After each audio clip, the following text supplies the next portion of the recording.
Ou. Você sabe o que o pagodeiro foi fazer na igreja? Pagodeiro. Não. Ele foi cantar pagode. Ó, eu tenho uma boa também, hein? Ah. Você sabe qual que é o cereal favorito do vampiro? Nem ideia. Aveia. E a diferença entre a lagoa e a padaria?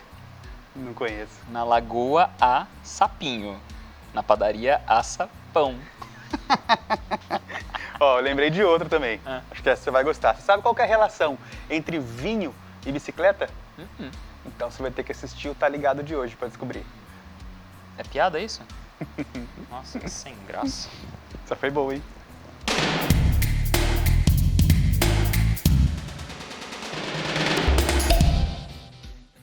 Olha só, gente, nem tudo é piada nesse programa, viu? Vinho e bicicleta têm relação, sim. E quem criou essa relação foi o nosso entrevistado, nosso convidado de hoje, né, Thiago? Pois é, ele é um dos responsáveis pelo canal de vídeos no YouTube Vinhos de Bicicleta e lá ele fala sobre dicas de harmonização, roteiros de viagem, enfim, muita coisa relacionada a uma das bebidas mais amadas e mais consumidas do mundo, o vinho. Bem-vindo, então, Rodrigo Ferraz, sommelier de vinhos, muito obrigado. Influencer digital de vinhos. Um pouco de tudo. Se tem vinho, você está no meio. É isso aí.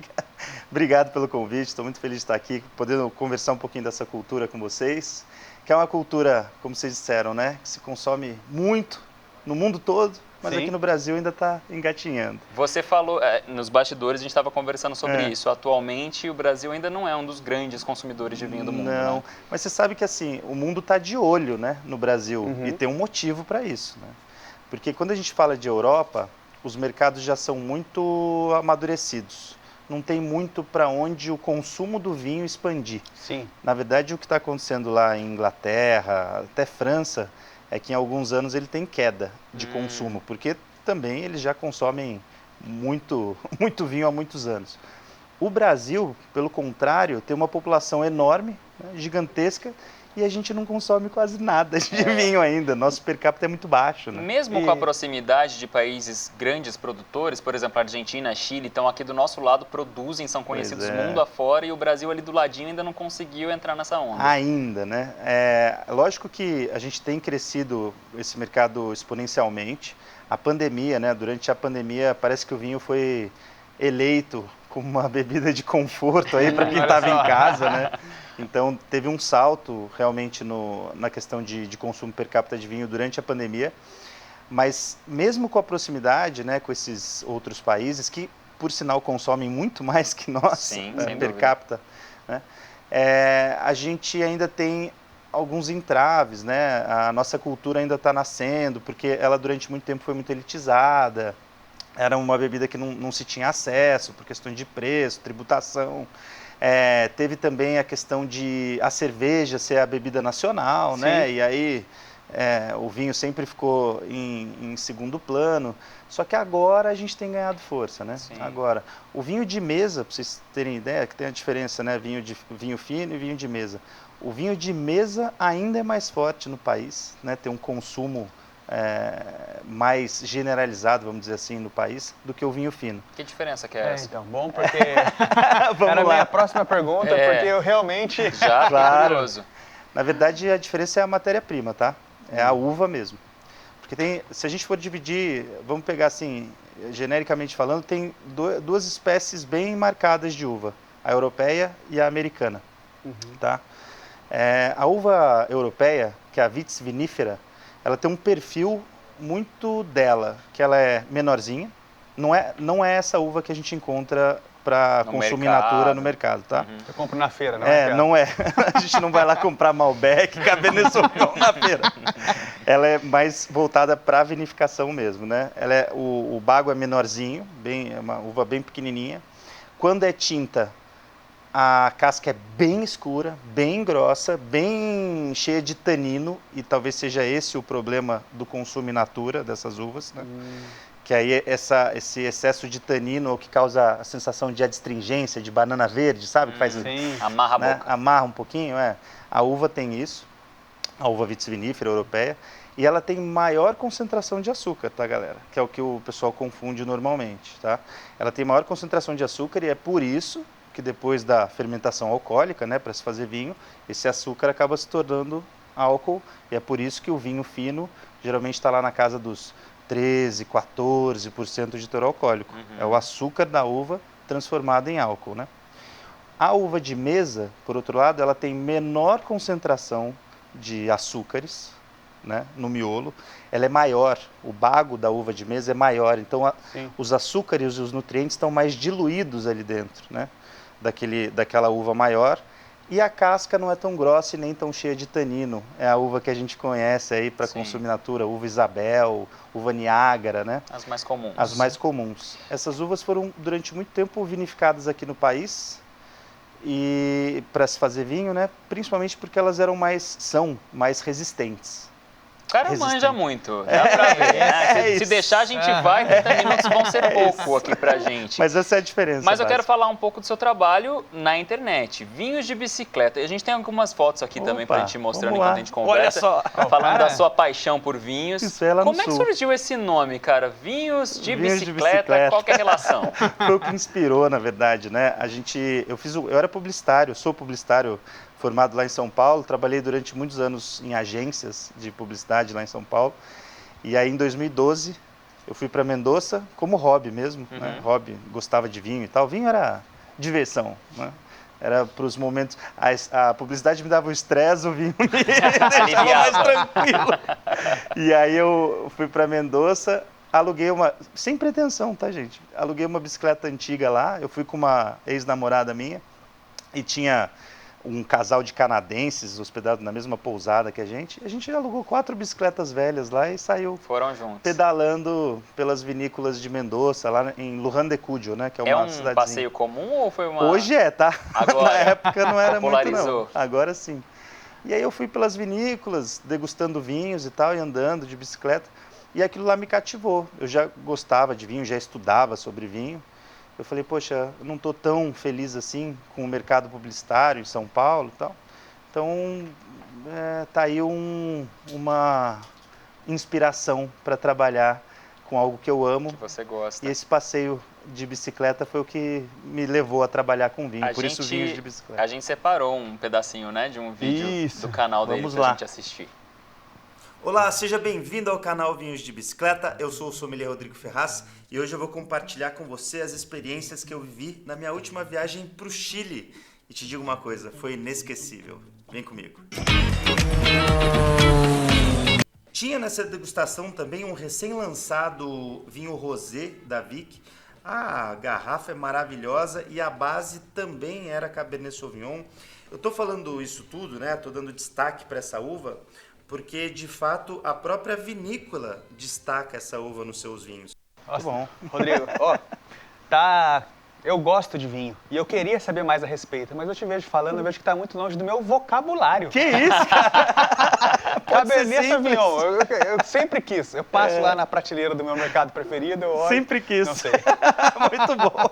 Não é tão complicado assim. Depois tem que assistir mais o canal, tá? Assiste a gente no YouTube. Vou fazer. Porque realmente, assim, o vinho ele pode ser muito simples. Eu acho justo até essa colocação que você, né, mencionou, porque durante muito tempo o vinho foi considerado algo das elites. Distante, tinha gente distante. E tinha gente que fazia isso de propósito, tá? Não tô nem que eu tinha colega aí sommelier mesmo. Que colocava o vocabulário lá diferentão justamente para dar uma segurada, né? O que para mim não faz sentido nenhum, né? Distancia, né? A gente quer que essa cultura se abra para cada vez mais pessoas. Então, nosso desafio hoje é esse. Mas você tem um público cativo, você tem um público aí que está te acompanhando com frequência. A gente vai falar mais daqui a pouquinho sobre o trabalho do Rodrigo na internet e dizem, né, que vinho fica cada vez melhor conforme o tempo passa. Como tá ligado, é a mesma coisa. Então fica por aí, porque a gente vai para o intervalo, mas no segundo bloco a gente vai estar melhor que no primeiro, tá? Não sai daí não.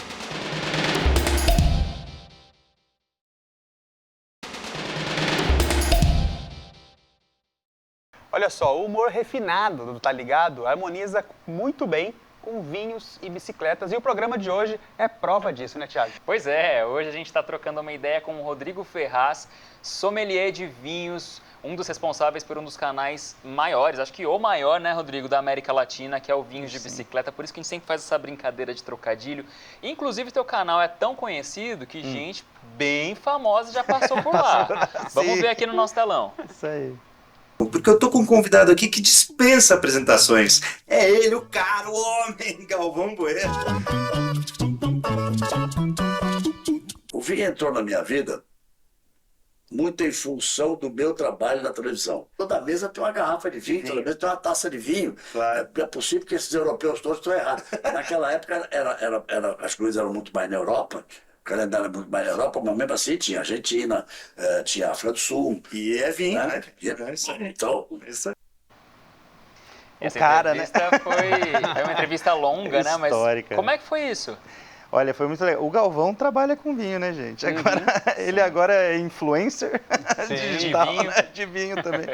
Mas ele trabalha com vinho. E foi muito legal, porque nessa entrevista ele contou como começou.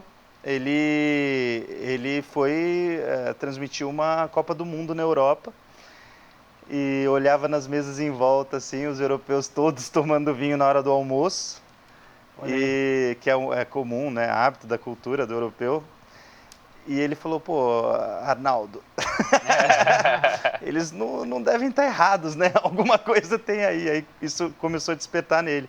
Hoje ele tem uma produtora lá no Rio Grande do Sul, chama Bueno Wines, e foi daí que nasceu essa conversa aí, esse diálogo, essa entrevista. Foi muito bacana. É legal. E Apreciador. você já teve a oportunidade também de conversar com a CNN. Quer dizer, tanto você recebe pessoas influentes aí, conhecidas e que gostam de vinho de maneira geral, Pois quanto é. você também já está recebendo convites para falar do assunto Se tornar uma em grandes referência. veículos, né? Na CNN eu fui naquele programa do Karnal e da Prioli, né, Gabi Prioli e da Mari Palma. O Karnal é um... E a Mari Palma eu não me lembro bem, porque ela não chegou a comentar, mas a Prioli e o Karnal são grandes apreciadores de vinho também.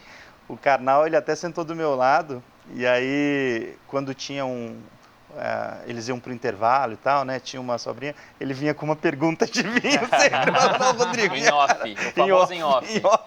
No primeiro game de hoje, a gente vai falar de harmonização. Sabe aquele prato especial? Sexta-feira à noite, dia de uma receita diferente. Pois é, um bom vinho sempre pode acompanhar, né? Sempre, sempre mesmo. Inclusive quando parece que não. O nome do nosso jogo é Harmoniza Sim, é só você querer. A gente vai mostrar algumas imagens de alguns alimentos e o Rodrigo vai dar algumas dicas de quais tipos de vinho harmonizam legal com essas receitas. Vamos ver a primeira? Bora. O que é isso? É um parmegiana? Ah, parmegiana. Ah, show de bola. Ó, parmegiana é o seguinte, você tem a estrutura do alimento, certo? Aham. Um alimento um pouquinho mais robusto, vamos dizer Sim. assim. E você tem bastante gordura por causa da capinha crocante dele e do queijo principalmente, né? Então aí você vai precisar de vinho encorpado e com boa acidez, boa refrescância para a gente limpar essa gordura do paladar. Aí a gente fala de vinhos tintos com boa acidez, pode um bom Sangiovese. Sangiovese é a uva, tá? Só pra... Sangiovese é a uva, Trabalhando tá? o vocabulário. Sangiovese. Ainda tem que fazer assim com a mão. Ah, Quando fala italiano? uva, italiano, Então tem que ter a mãozinha mesmo. Sangiovese, vinhaço, é uma uva italiana, você acha vários vinhos feitos com ela, fica ótimo com um bom parmegiana. Memorizou, Marvin? Opa, tá anotado. Então vamos ver a próxima. Próxima. Pizza, cara, Sangiovese de novo. Também. Essa pizza é uma Essa- clássica brasileira, Essa né? é calabresa, Boa e cara. velha calabresa cebolada. Daí a gente pode pegar, eu acho que aí a gente tem ainda mais intensidade de sabores que um parmegiana, né, a calabresa e com bastante gordura também.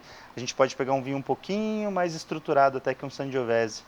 Pensar aí, até um Malbecão argentino fica legal com essa pizza. É mesmo? aí. Vamos Olha aí. dificultar as coisas pra ele? Vamos lá, né? lá vem. A gente tem que caminhar nessa direção.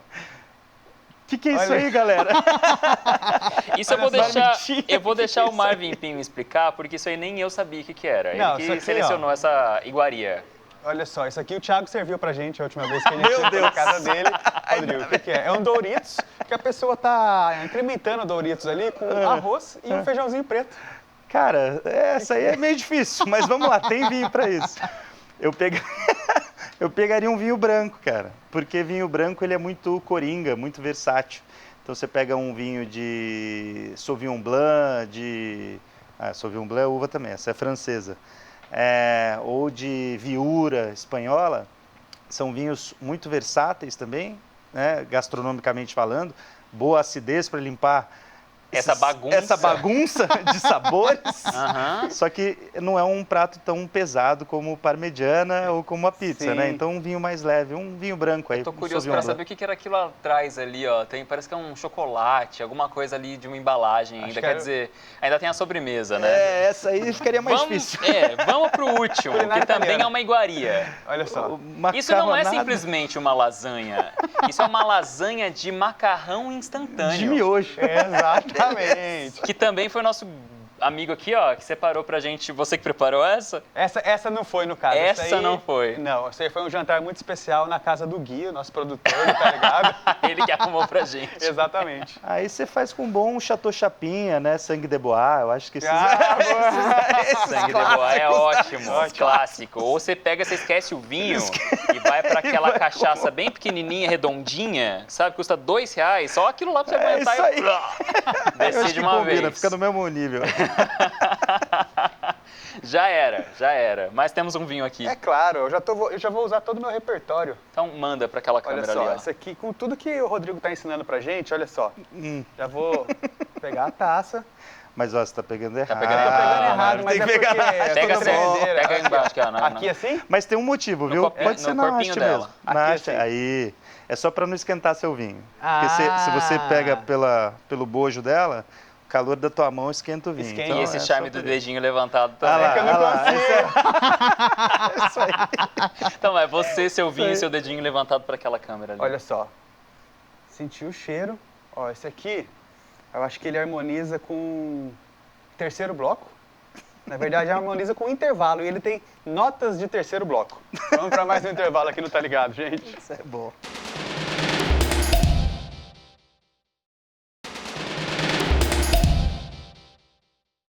Tá ligado de volta, você que tá assistindo gosta de vinho? Se gosta, tá no lugar certo hoje, porque o nosso entrevistado manja tudo desse assunto. Se não gosta, capaz que de repente comece a pensar em dar uma chance agora. Estamos recebendo o Rodrigo Ferraz, sommelier de vinhos, responsável, um dos responsáveis, na verdade, né, por um dos maiores canais sobre vinhos no YouTube na América Latina, que é o Vinhos de Bicicleta. Rodrigo, a gente estava falando lá no primeiro bloco sobre esse caminho da ascensão ainda do mercado brasileiro em relação ao consumo de vinho. Sim. Mas você já viu que é um caminho que realmente está de portas abertas, Sim, está sim. crescendo. Tá crescendo. Tanto que recentemente você esteve, não foi pela primeira vez, num evento grande sobre vinhos, consumo de vinhos, no sul do nosso país, que é uma região bem conhecida também pelos vinhos, né? O coração do vinho brasileiro. Porque, na verdade, 90% da nossa produção ainda ocorre lá no Rio Grande do Sul, viu? Sim. 90%? 90%, é. Isso está mudando, tem vindo agora, através de uma nova técnica de cultivo, se possibilitou plantar uva fina, aquela que eu lá do começo Sim, do sim. programa. Foi possível agora plantar esse tipo de uva aqui no estado de São Paulo, sul de Minas Gerais, até tem vinícola brotando em Brasília. Daí é uma série de adaptações para conseguir Adaptação de cultivo. cultivar, né? Na Porque verdade, o clima faz toda a diferença. né? Na verdade, uva fina não gosta de chuva, de excesso de chuva. E se você pega o ciclo natural de uma videira, ela dá uma safra por ano e ela vai frutificar e amadurecer os seus frutos lá durante o verão, né? E como é o nosso verão aqui do Sudeste? Quem? Dia quente, noite quente, muita chuva. Ela não gosta disso. Então a técnica que eles desenvolveram é, quando ela começa a brotar ali no verão, né, para ganhar suas uvinhas ali, a videira, eles podam. E aí ela vai frutificar de novo no inverno. Então a gente faz Olha. aqui no Sudeste a colheita de inverno e não colheita Faz o de verão. oposto. Faz o oposto. Caramba. Muito legal. Então é uma cultura crescendo no Brasil, mas ainda o Sul é dominante total Mas na qual nossa é esse indústria. evento que você esteve? Esse chama Avaliação Nacional de Vinhos. É o maior evento, olha só, o Brasil tem dessas, né? É uma cultura que está nascendo aqui no nosso país, mas é o maior evento da América Latina de vinhos. Acontece aqui. Aqui, em Bento Gonçalves, né? É o coração da Serra Gaúcha. E esse evento, eles reúnem 750 pessoas ali na hora, numa sala gigante. Parece um balé de serviço, porque todas essas 750 pessoas têm que degustar o mesmo vinho ao mesmo tempo. E são 16 amostras diferentes de vinho. Então, imagina como é a organização disso. Tem que ser tudo coreografado. É coreografado. E quem faz essa coreografia, vamos dizer assim, são os estudantes de enologia lá da faculdade de Bento Gonçalves, né? É muito legal. Os enólogos ficam nos bastidores ali, orientando todo mundo, que cada amostra tem que sair na temperatura certa ainda, né, para todos. E eu já fui 2 vezes jurado comentarista, que é uma honra, na verdade, né? Estar lá em cima, nesse evento, que é transmitido ao vivo pelo YouTube, para o mundo inteiro, quem quiser assistir. E eu fui lá na bancada avaliar as amostras ali, né, e ter alguns comentários sobre uma delas. Então é uma experiência assim muito legal para um sommelier. Que legal. E você comentou a respeito da escala do evento, né, da proporção, e que ele é transmitido. Mas serve para um leigo assistir? Total. Não entendo nada. Porque muito, na verdade, viu? Não se preocupe. Você vai chegar nesse mundo do vinho. Ele quer. Ele tá ali, ó. É para todos, na missão. A pessoa vai se divertir muito, porque, na verdade, o intuito desse evento é mostrar as 16 amostras mais representativas da safra. Eu falei para vocês, o ciclo da videira é anual. Então, tem uma safra por ano.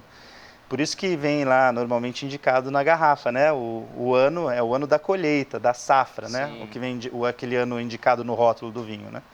Então eles pegam todos os anos 16 amostras que foram votadas às cegas por enólogos e influenciadores do mercado e colocam essas 16 amostras para todo mundo provar ali. Quem quer ter uma imersão maior nesse evento tem que comprar. Eles vendem esse kit das 16 amostras e espalham isso para o Brasil. Mas se você não tiver com as 16 amostras, não tem problema nenhum. Você vai assistir ali, abre o seu vinhozinho em casa tá bom. E assiste ali numa boa. É isso. Legal. O programa tá quase acabando, mas ainda dá tempo de jogar mais um pouquinho. Sempre dá, né, Thiago? Bora! Olha só, ao longo dos séculos, o vinho sempre foi uma bebida apreciada por muitas pessoas. E os relatos sobre o vinho sempre são cheios de mistério, tem o romantismo também. Ou seja, tanta coisa já foi dita que agora fica até complicado saber o que é verdade e o que é mito. Mas o Rodrigo sabe muito sobre o assunto e vai explicar algumas questões pra gente aqui no nosso segundo jogo, que é o Enquanto Você Tá Vinho, o Rodrigo tá voltando. Muito bom. Rodrigo, primeira pergunta... Vai ter miojo de novo aí? Primeira pergunta é uma clássica. Vamos lá. Vinho, quanto mais velho, melhor mesmo? Nem todos. Alguns, sim. Tem alguns vinhos que são feitos para amadurecer e o vinho é uma bebida viva, então ele vai ganhar complexidade de aromas, de sabores com o tempo, né? Cerca de menos de 5% dos vinhos produzidos no mundo tem esse perfil, então os outros 95% abre agora, não guarda tanto tempo. A maioria dos vinhos é feita para você consumir ali 3 anos, 2 anos depois da safra no máximo. São pouquíssimos os vinhos para você. E aí, na dúvida, pergunta para o sommelier que está te atendendo, que te vendeu aquele vinho, vai assistir o canal Vinhos de Bicicleta no YouTube, ou mesmo hoje em dia, vários sites, a gente inclusive coloca o potencial de guarda daquele vinho que você está comprando. Então isso é uma informação importante. Importantíssimo. Olha só, outra, hein, Rodrigo? Vinho faz bem para a saúde e não engorda? Engorda. Engorda. Tudo em exagero, você comer maçã demais, vai engordar e vai fazer. Então, assim, o vinho faz bem para a saúde, na verdade, das bebidas alcoólicas, é o que mais tem nutrientes ali ativos para fazer bem para a nossa saúde.